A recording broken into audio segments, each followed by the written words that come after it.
quite a night. And you think about what this Garnet and Gold game has really turned into, and that you have 1,500, 2,000 people watching this, the fan engagement.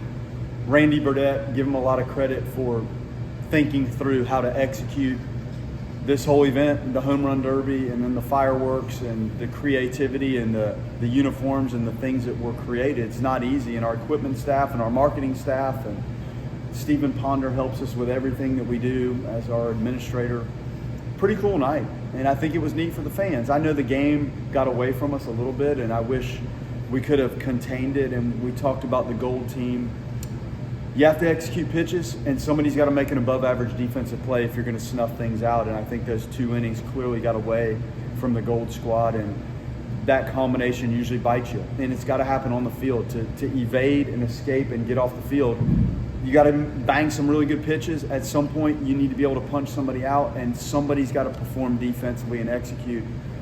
In this case, we needed a couple above-average plays, and then there were some fundamental things that didn't happen. So that was the downside. I thought the young guys, the quality of the at-bat. I stood here a lot and talked about pitch recognition. I think it is the most difficult aspect of the offensive game and hitting. I saw some good decision-making, impact. There were some balls that were hit extremely hard. That was good. I think it was the best overall sequence of at-bats we've had, really from both teams. I know the one separated, but Stutzer and Polino and Bavaro, that is impressive work by 3 freshmen. And then Myles, that ball probably went 470 feet to right field, and then the ball to the scoreboard and left. And the adjustment and recognition, there were a couple at bats. It looked like a secondary pitch early in the count might have fooled him, but it didn't look like it got him again. And it was a similar pitch, and I thought honestly the guys pitched him okay, and he had some really special at-bats, and the combination of the decision-making with that kind of strength and hitability, and that's how you see those moments. Stutzer actually ran a 4-4 on the big turn when he hit the home run. Nobody knew if that ball was actually going to go out, including him, and he was a big wide turn. To run a 4-4 and hit a ball basically dead center field with that kind of impact, there aren't many people that can do that. Fun to watch. Polino, gifted offensive player. And then Bavaro sprayed the ball all over. McCulley had some good at-bats. There were a lot of good at-bats tonight. Purcell, much better. That's what we expect. And there's more in there. Mike and I talk about it every day. We're going to go to work and try to give him a little bit more leverage with some things he's doing, and there's more in there. He was one of the most effective pitchers out of the bullpen in the country last year. So that was good. And I thought Whited worked out of a real jam. So those two on the pitching side stood out. I thought O'Leary did a nice job. Abraham's stuff checks out. It just must be in a spot where guys are barreling it pretty good. Exciting night, fun night. Wish it had been a more competitive game. It didn't lack competitive energy. It's just unfortunate the game got away from us. The home run derby's fun. Those are major league balls, and I did some testing. Had some friends in the big leagues that sent us a few balls, enough to work with, and those balls jump off the bat. It's a little different. So we tested our bat with wood, the major league bat with wood, and then our ball and our bat.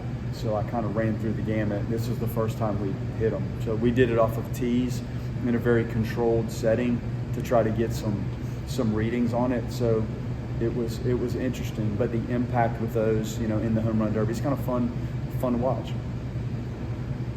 You've scouted a lot of these freshmen for years and years, and then you get your hands on them after, say, 6+ weeks of fall ball. You have to feel kind of confident about the projection of, okay, they accomplished this in the fall. Now what can they do in the off season going into February, for example, right? Yeah, no question. That's fun to watch, in that you have those players in your program for a while. You need the balance of those good young athletes, and then obviously at times you have to acquire some older players and plug and go. It's the combination, and that young group, very talented. And then as you start to play these sort of games, I know it was us against us, but I think if you're playing that game, especially as a freshman, you don't really care who you're playing. This is a great environment and it's competitive and it's what you're here to do. And I saw them compete pitch by pitch. That was impressive. And we have to clean some things up. You know, we're trying to find Stutzer a clean way to play the outfield, and he was an infielder. And Polino, we're trying to find the correct position for him to keep working at. We've moved him around all fall. That's what the fall is for. And Bavaro has been really solid at all three infield positions, not first base, but third, short, and second. That was the best he swung the bat. So you need that, and you like to see that as your building blocks for years to come. Overall, when you have those freshman guys come in as well as all the transfers coming in, just the value of you got Mississippi State, UAB, and then you get to have this environment. How important is it when a team is still learning each other and how to play with each other?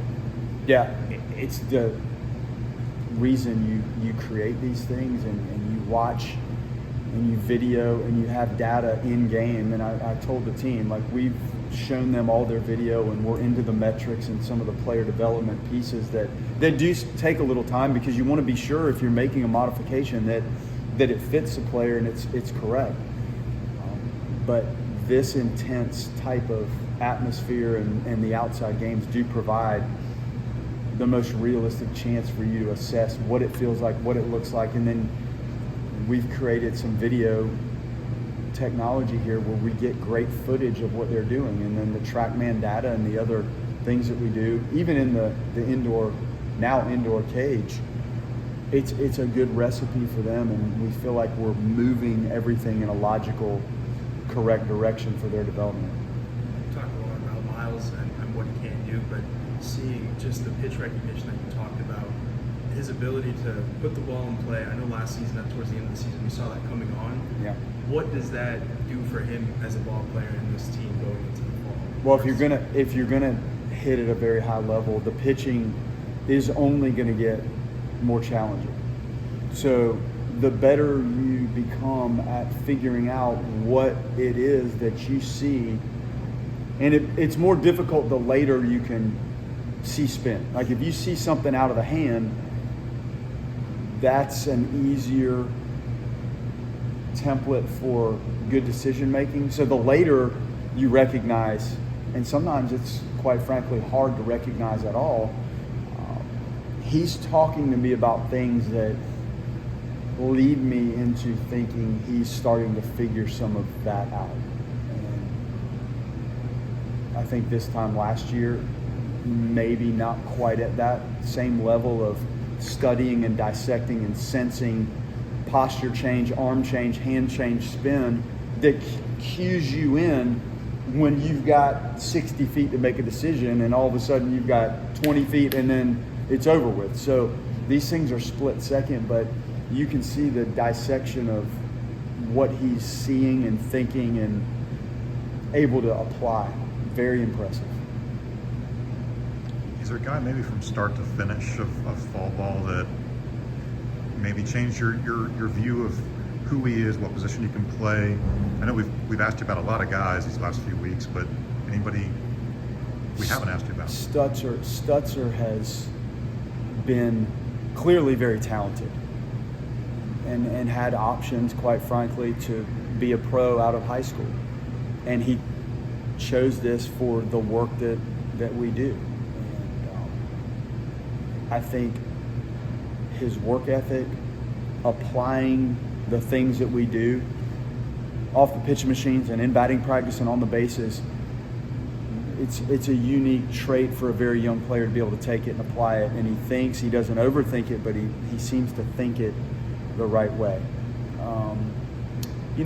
Polino, it's an interesting approach at the plate, and there's a lot of movement to what he's doing, but he still, like we talked about with Myles, has that innate ability, and he's obviously younger, to figure out what's coming at him and uses the field really well. So I think his in-game at-bats have been maybe more impressive than what I saw before you start scrimmages. The pitching, the young guys, like Vaughn has shown signs of it, and Varnes has shown signs of it. And then I think Moore, and I think Mendez and Stokes, there's a group that obviously we had settled and shut down. So I think Mendez, the progress he's made, Bryson Moore, the stuff, very smart. Peyton Manka, diligent about what he's doing. And those guys didn't pitch today. Manka, so in tune with what he's trying to do. I think he's ready to take maybe the next step. And Stokes is going to throw 100 miles an hour. Micah's got some things they're trying to do from a technical delivery standpoint that I think will help him. So those are probably the guys that have stood out.